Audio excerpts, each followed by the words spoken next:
Alors,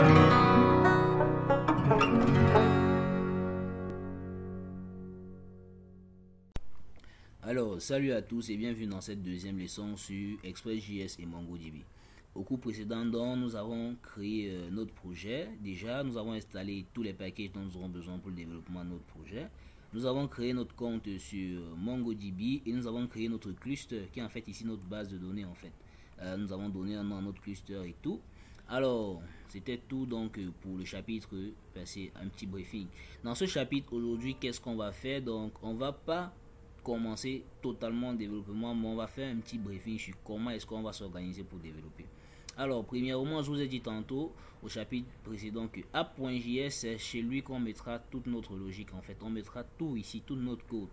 C'est lui qui acquiert tout notre code ici. Et serveur.js, on créera un serveur qui fera appel à app.js. Donc, quand le serveur démarrera, il connaîtra que non, il y a un fichier app.js là avec lequel toutes les requêtes que je fais, j'aboutis.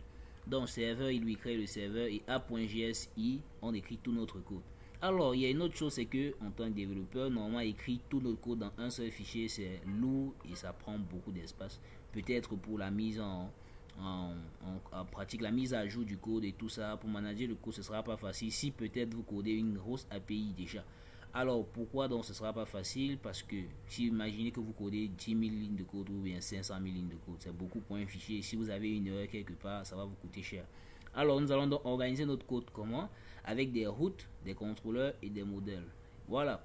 Les modèles ici, là, en fait, ce sont un peu comme les classes. Donc, ici, là, pour notre projet, je l'explique, puisqu'on a dit en code une simple API, nous allons juste faire un create. Le create, c'est quoi? Create, read, update, on, delete. Create pour création, read pour lecture, update pour mise à jour et delete pour suppression.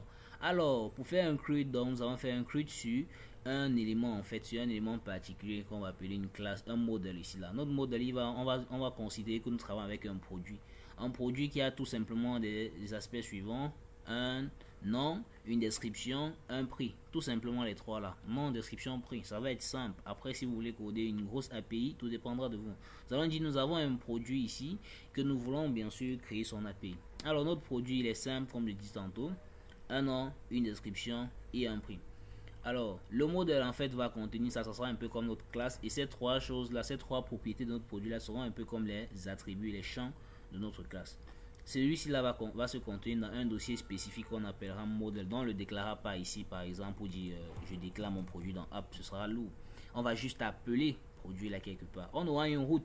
Les routes ici là seront quoi? Quand on dit création, c'est pour la lecture et tout ça. Nous aurons les routes spécifiques. Ça veut dire si l'utilisateur veut accéder à telle information en utilisant peut-être la méthode get, post, put ou push ou même delete, on saura. Là on parlera ici des routes. C'est grâce à ces routes là qu'on obtiendra exactement, on dira exactement que telle information va à toi parce que tu as choisi ceci.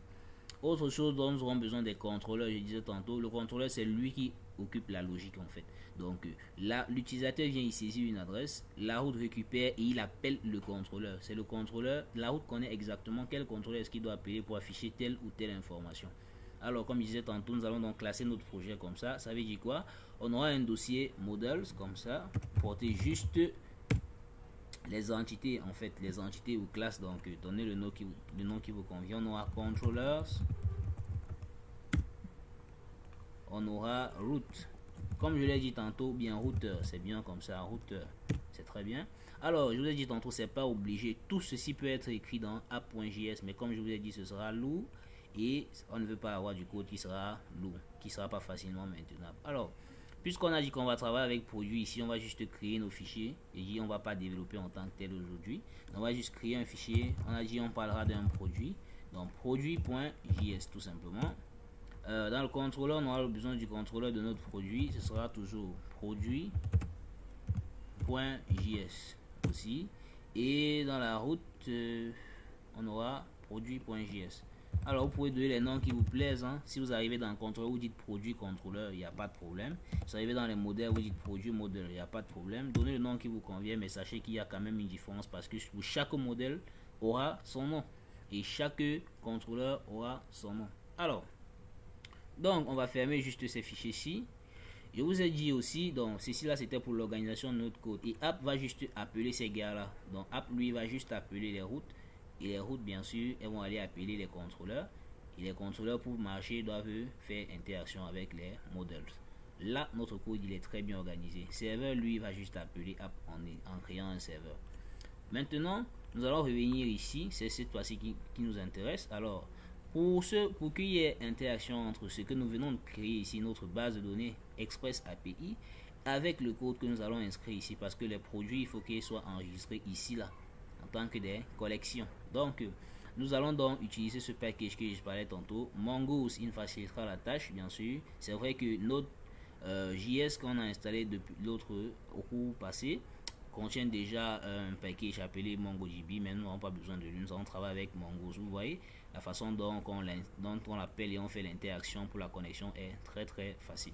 Alors, première des choses dont il faut qu'on connecte notre application avec quoi? Avec MongoDB. Et nous allons tester si la connexion a réussi ou pas. Vu que nous avons installé le package Mongo, ce sera facile. Donc, on va venir créer juste notre serveur là. Pour créer notre serveur, nous avons besoin d'Express. Donc, app, je vous ai dit que c'est la base. On va dire constante, bien sûr, Express, tout simplement. Constante Express est égal à qui est Express. Ok, dès que vous avez Express, vous dites constante app est égal à requiert, même pas requiert, tout simplement c'est Express, mais cette fois-ci c'est la fonction. Ok, et après on va dire, on dira autant pour moi module.export est égal à app. Tout simplement, on va exporter app. Et vu qu'on a exporté app ici, on vient dans serveur.js. Pour créer notre serveur, on va créer le serveur de la façon la plus simple qui soit. Après, vous allez créer votre serveur en gérant les ports et tout ça et les erreurs. Mais nous allons créer un serveur propre qui convienne bien sûr avec le thème de notre cours, création d'une simple API. On va dire d'abord au début, on déclare une constante HTTP qui sera égale à requiert HTTP. Donc vous allez vous rendre compte que le package HTTP s'affiche, mais pourtant on l'a pas installé comme le package Express et tout ça. C'est parce qu'il vient automatiquement avec notre JS que nous avons installé de l'autre côté. Alors on dira donc que constante serveur, bien sûr c'est notre serveur, est égal à http.createServer et on le passera app à l'intérieur. Donc notre serveur il est créé, mais il faut maintenant un petit message dans notre console pour dire le serveur est en train de tourner. On va dire server.listen et on va lui dire je écoute au port 3000. On va dire le port par défaut d'écoute du serveur ce sera 3000. Ok, et lorsque celui-ci va donc écouter, donc on va faire ce qu'on appelle une callback. Donc notre callback écrira dans la console server is running. Donc on va dire console.log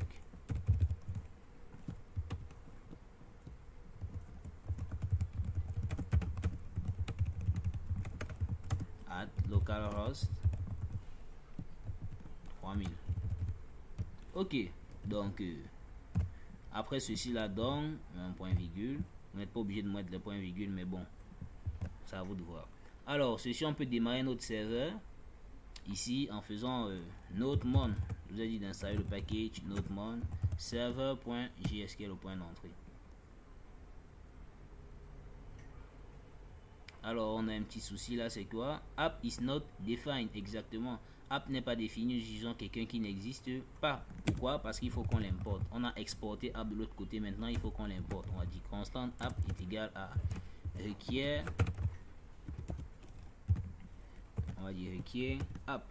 Donc c'est point slash app tout simplement et point virgule. Donc on va dire espace et vous voyez ça a chargé automatiquement restarting et on a dit server is running at localhost 3000.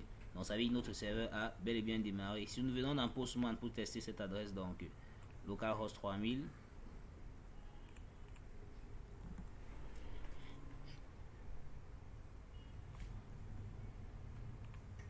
on dira là localhost 2.3000. Et vous voyez, on a là cannot get slash. Pourquoi? Parce que nous n'avons pas encore créé de route spécifique pour localhost 3000. Donc on ne sait pas quelle information afficher ici là lorsque l'utilisateur tape juste localhost 3000. C'est logique, ça veut dire que notre serveur fonctionne. Alors, faudra maintenant faire l'interaction avec ceci. Il faudra connecter notre base de données avec notre code. Je vous ai dit tantôt, on va utiliser le package Mongoose. Donc, nous allons juste venir copier toutes ces deux lignes-ci, comme ceci. Et venir dans la partie app. Je vais dire que c'est là où on écrira tout. Donc, après l'exportation de app, on va coller comme ça. Donc, un petit espace en disant mongoose.connect. Toute cette ligne-ci là, c'est l'URL qui va nous être fournie par MongoDB. Donc, vous revenez dans MongoDB, vous partez sur votre projet, vous cliquez sur Connect. Alors, vous venez sur Connect Your Application et vous allez récupérer juste quoi? Toute cette ligne-ci. Donc, là, copie. Alors, MongoDB.connect, vous allez coller tout ça. On a dit MongoDB, vous voyez design ici, c'est votre code. On dit My First Database Express API. Donc, le password ici là, c'est celui que nous allons donc mettre. Alors, donc, password ici, c'est le mot de passe que nous avons donné à notre utilisateur design. Donc, c'était quel mot de passe? Vous allez saisir le mot de passe que vous avez donné à votre utilisateur. Je pense que le mien c'était rien 1 2 3. Alors, après ça, donc, on verra. Ce n'est pas terminé, donc nous avons bien sûr fait la connexion, mais ça retourne une promise. Alors, voir si la connexion a vraiment marché. On va donc faire un point then. Un point then. Donc, si la connexion a marché, donc on va faire une petite callback comme ceci, en disant, on va écrire dans la console console.log connected successfully. Bon, connection success. Ok, on va dire juste ça comme ça. Connection success. Et si ça n'a pas marché, c'est un catch. Donc, on va revenir faire un point catch et dire que bon, ça n'a pas marché, il y a eu une erreur et tout. Erreur, là comme ça. Normalement, on n'a pas besoin de l'erreur. Hein. Puis, vu qu'on va juste dire à l'utilisateur que bon, la connexion n'a pas marché. Je sais pas. Mais si on veut être plus explicite, on dira peut-être, bon, disons que nous voulons être très explicite à nous-mêmes. Erreur, on va dire erreur ici. Et on dira console.log error. Donc, console.log error, tout simplement. On va loguer error pour que ça puisse être visible dans notre console. Point virgule là. Et on va enregistrer notre travail. Comme ça.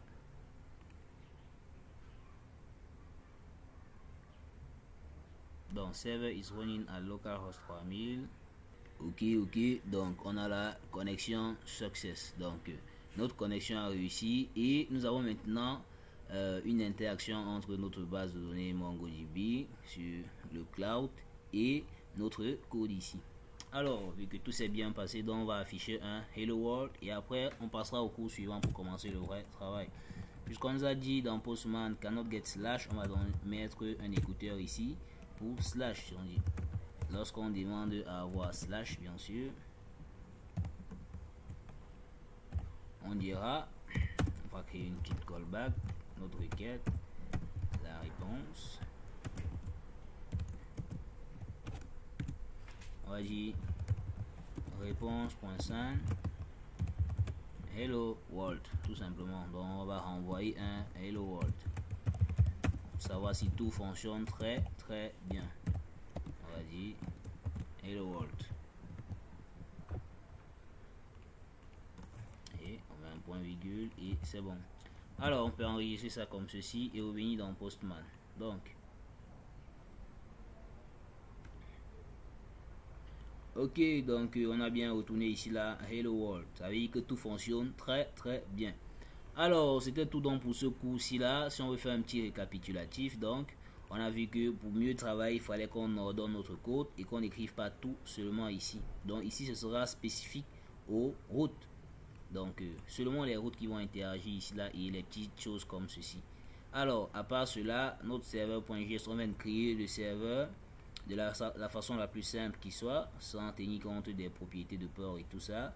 Ok, autre chose, c'est que on a vu qu'il fallait ordonner tout notre travail dans certains dossiers spécifiques comme les routes, les modèles et les contrôleurs. Donc, au chapitre suivant, on verra comment créer le modèle produit et nous ferons notre première opération de CRUD qui sera la lecture. C'est vrai qu'en créant notre modèle ici, on n'aura aucune donnée à l'intérieur, mais l'essentiel ici, c'est de voir s'il y a des données à l'intérieur. Donc on fera une opération de lecture sur toutes les données que nous avons dans notre modèle. Bon, au chapitre suivant, on en discutera. A plus.